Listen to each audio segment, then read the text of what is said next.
potengera kuti masiku ndithu amathera kuchiseko nkhani itu ndiona kuti ulendo opita kuchisankho chimene chachitike pa 16 September chaka chino cha 2025 ulendo umene ndikuti wayandikira ndithu. Taona ndithu kuti zipani zosiyanasiyana ndikuti zikupitiriza maka kuyika giya yomaliza kupanga misonkhano yokopa anthu ndi cholinga choti azavotere pa chisankho chimenechi.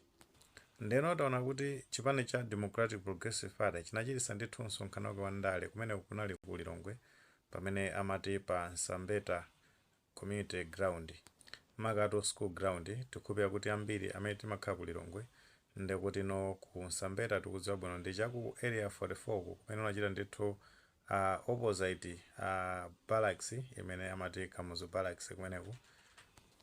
Ndeno pa msonkhano umenewo tinaona ndithu kuti panali akuluakulu aku chipani chimene cha Democratic Progressive Party kuphatikizapo ndithu mlembi wamkulu wa chipani chimenechi omwe ndi Peter Mukitho. Nde iwo Peter Mukitho anayankhulapo ndithu mfundo zambiri kuphatikizapo zimene amakamba kuti iwo ndithu akuchita zokambirana ndi zipani zina kuti ayendere limodzi pa chisankho chimene chizachitike pa 16 September.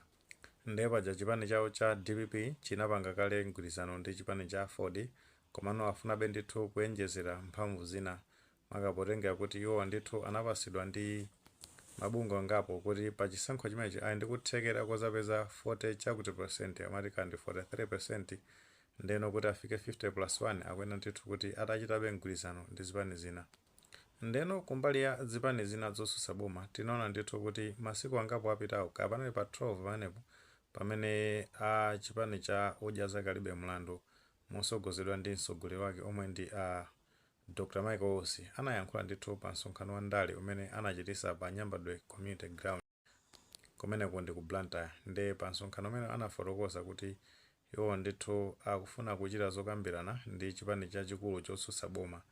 Nde iwo anadzanena kuti alumikizana ndi mtsogoleri wa chipani chimenechi komano sanapange disclose kuti chipani chake ndi chipani chanji.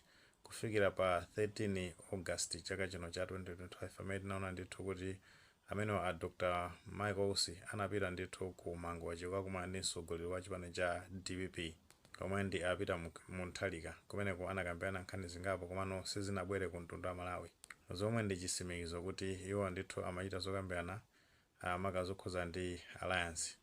Kusatira pamenepo tinaonanso kuti kunachitika press briefing amene achitisa ndi achipani cha Democratic Progressive Party UTM PP komanso Ford. Pa msonkhano umenewo anachitira ndithu ku Lilongwe ndipo amene anamasogolera ndikuti anali akuluakulu aku zipani zimenezi omwe ena mwa iwo ndithu ndi Alfred Gangata omwe ndi wachiwiri wa mtsogoleri wa chipani cha DPP mu chigawo chapakati. Komanso tinaona kuti kunali Helen Chibuya omwenso ndi wachiwiri wa mtsogoleri wa UTM ku chigawo chapakati. Tinaonanso ndithu kunali patroni chipani cha UTM omwe ndi Newton Kambala.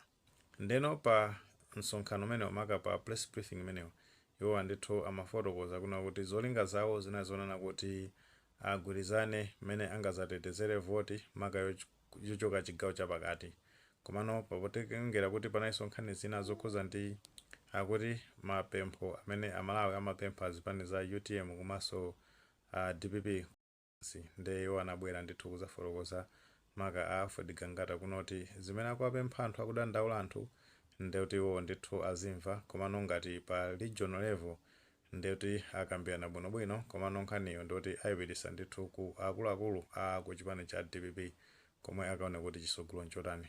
Kuphatiza pamenepo tinaonanso kuti Newton Kambala azafotokozanso maka kusindika kunoti nkhani yokhuza ndi mgwirizano ndiyofunikira kwambiri maka kuti atapanga ndithu mgwirizano ndi cholinga choti azawombole amalawi amene ndithu ali mu ukapolo wambiri umene wabwera maka chifukwa cha ulamuliro umene ulipo padakali pano omwetu ndi wa chipani cha Malawi Congress Party.